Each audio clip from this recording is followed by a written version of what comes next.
6 ways you can heal your anxiety using the power of gut health. And there's ways we can help our anxiety and treat our anxiety and make it better and live in peace using the power of gut health. And today we're going to talk about 6 ways to heal your anxiety. Okay, you did your breath work, you did your meditation. What are you going to do when that anxious thought comes in? Hello, everybody, and welcome back to the Good Gut Feeling podcast, where we digest modern medicine with old world wisdom. Today, we have another exciting topic that you can use to change your life. Before we jump right into it, just a quick order of business. This episode and all the prior episodes and all the future episodes are for educational purposes only. Don't take the place of advice from your medical doctor. So let's jump right in. Today's topic is 6 ways you can heal your anxiety using the power of gut health. Literally, 90% of my patients have some level of anxiety. And we have a questionnaire to Whole Gut Health, and we ask for different symptoms that people have, and almost everyone checks off anxiety. And I'm sure there are many of you out there who are feeling anxious, and some of you may think, well, maybe I wasn't feeling anxious a year ago, or maybe I've been feeling anxious since I was a very small child, and some of you may think it's just part of who you are. But there's help, and there's ways we can help our anxiety and treat our anxiety and make it better and live in peace using the power of gut health. And today we're going to talk about 6 ways to heal your anxiety. You ready? Number 1 is eat clean. Believe it or not, what you eat really affects your brain. It really affects your brain. People think, okay, I can eat whatever I want, and then my brain is separate. I'll take the pills for my anxiety, or I'll do something for my anxiety, but the food that I eat is separate. But no, because first of all, food is the fuel that we put in our body, and everything is connected. So it's the fuel that we fuel our brain too. It's not just the fuel that we put in our gut, it's also in our brain.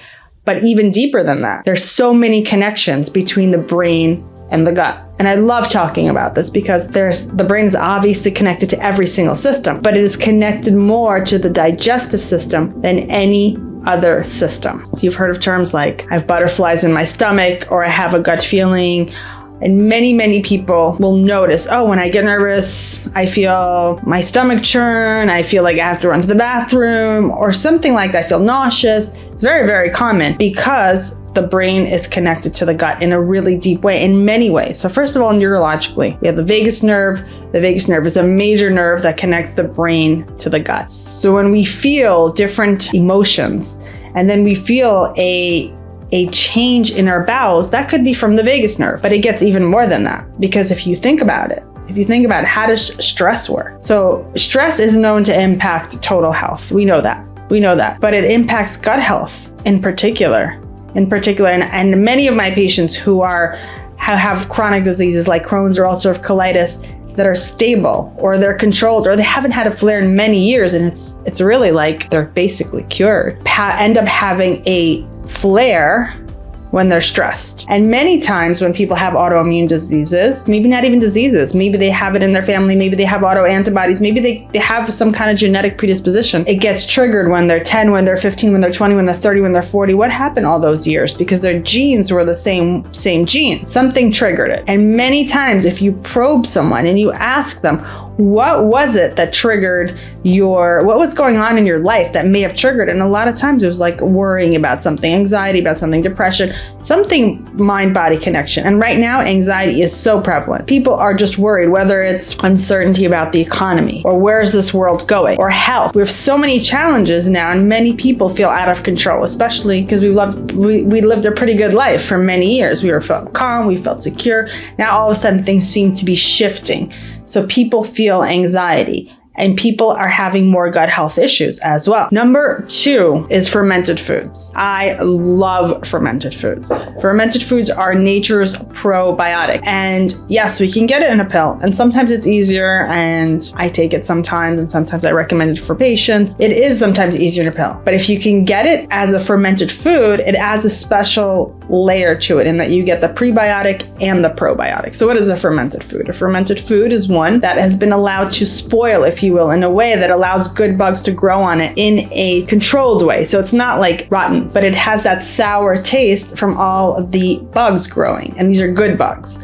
Now we have the bugs and then we have the fiber. So let's say you ferment cabbage, which is sauerkraut, or you can ferment cucumbers and you get pickles. But pickles are mostly not fermented. So most of the pickles that you buy in the store are marinated, not fermented. So marinated means they're just soaked in vinegar, but fermented is just water and salt and then allows the bugs to grow. So it tastes similar, but it's different. So fermented foods, many foods are fermented. Kimchi, kombucha, you name it. You could really ferment anything. One of my favorites is fermented beets. Super easy. Beets, water, salt. You can add garlic if you like that taste. Put it on your counter in a glass jar for a week. You get fermented beets. It's a great motility for you guys who are maybe a little bit backed up. Helps move things along. Even the liquid is good.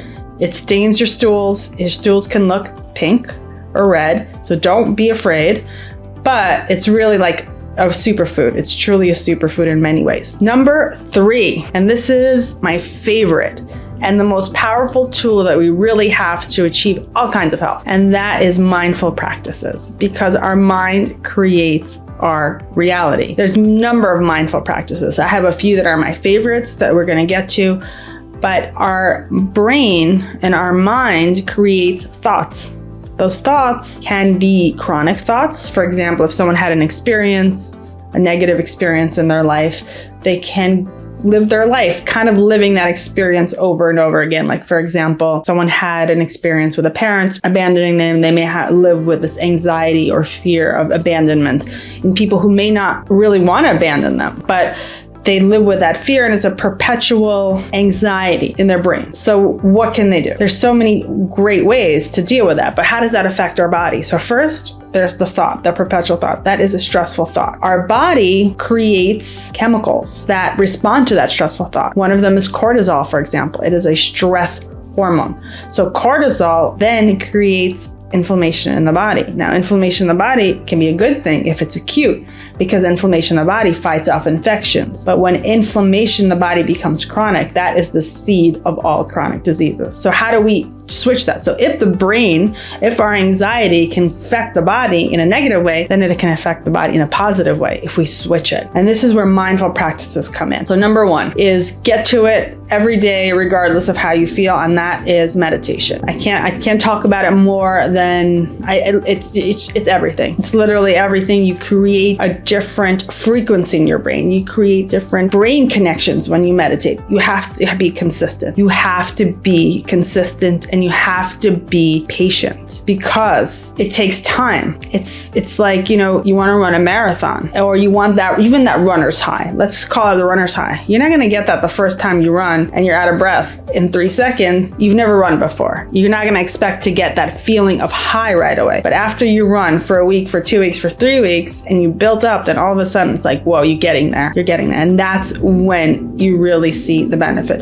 But it takes patience and it takes consistency. And many people can't focus, especially our generation. We're kind of so conditioned to get things so quickly with the phone and everything's instant. So our patience has declined, but so we can build it up. So we just build it back up with patience, with consistency, with being kind to ourselves. So I can only focus for 2 minutes, no problem. 2 minutes this week. Every day for this week, I'm going to focus for 2 minutes. Next week, it's 3 minutes. And we build and we build and we build until we get that high. Breath work. Breath work is an amazing practice. I talk about it a lot. We do it here. There's many different breath work techniques. Simple one is inhaling in your nose slowly, holding it, and exhaling through your mouth slowly, holding it, kind of like a box breath. You can do that for 1 minute if you have. You can do it for 20 minutes. You can do it for half an hour before bedtime. It's really an amazing opportunity, really, to utilize the body's function to affect the mind. And so, but what do you do? Let's say that anxious thought comes in. Okay, you did your breath work, you did your meditation. What are you going to do when that anxious thought comes in? You create a distraction. Let's say I don't know, but let's say in the past I've had anxiety when I went outside and there's a lot of traffic. So I know that it's rush hour, it's busy, it's high season, there's construction in the streets, probably going to hit traffic. So I'm going to be prepared. So as soon as I start to see that there may be a trigger, I go right into something else. Like start doing breath work, and I think about something I like my dog. You should prepare yourself. When this happens, I'm going to switch my brain. I'm going to start thinking about a funny movie that I saw yesterday. I'm going to laugh about the joke that I spoke about with my friend. You already have a practice to switch off.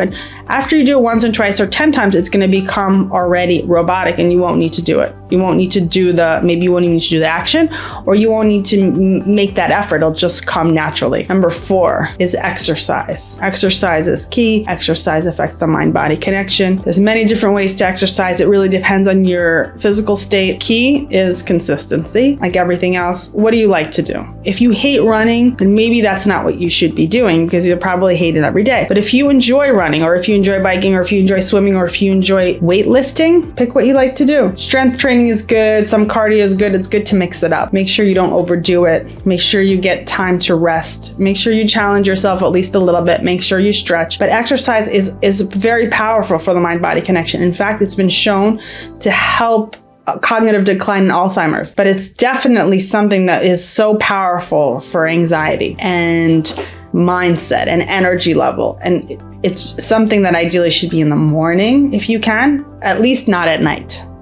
It's a good time in the morning to rev up your energy. So that's when you really want to kind of do the more strenuous stuff. Number 5 is sleep. Sleep is crucial. Sleep is an active process of regeneration. When we sleep, our body's regenerating, our body's recharging. So we need a certain number of hours. How many hours? Most people can somewhere hover around 7 every day.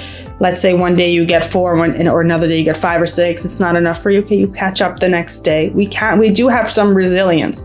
We don't want to be chronically sleep deprived. So sleep is important. It has to be the correct number of hours for you, which for you may be 5 hours or 8 hours. It depends on where you are in your state of health. It should be at the right time. Earlier sleep is better. So if you go to bed at 10, it's better than going to sleep at 12. And quality of sleep. You want to sleep well. So you want to make sure you have good sleep hygiene, a couple hours before bed, no screens, no talks about politics, the end of the world. Poor sleep can really disturb the gut. Some people get diarrhea, some people get constipation, some people get bloated. Even foods that you can digest well when you are sleeping well, you may have trouble digesting when you're sleep deprived. That's how powerful sleep is. So get your sleep. And last but not least, and this is one of my favorites, is spend time in nature. Do you love the beach? Well, get to the beach every day if you can, or several times a week, or once a week, or as much as you can. And indulge yourself because it's a necessity. It's a necessity for you. Walk around, do some grounding with your feet, walk barefoot on the ground. Don't want to maybe do that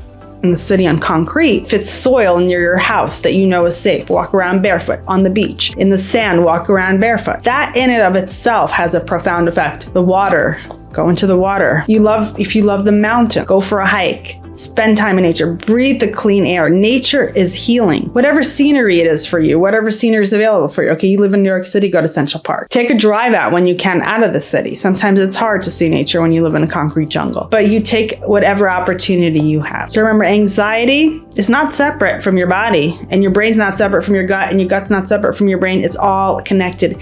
And when we have worries, sometimes we think we're out of control, but we have the power to get ourselves back in control. Stay healthy, stay gutsy. I look forward to seeing you guys all next week. If you like this content, we have a lot of stuff on our website at wholegut.com. I look forward to seeing you next week.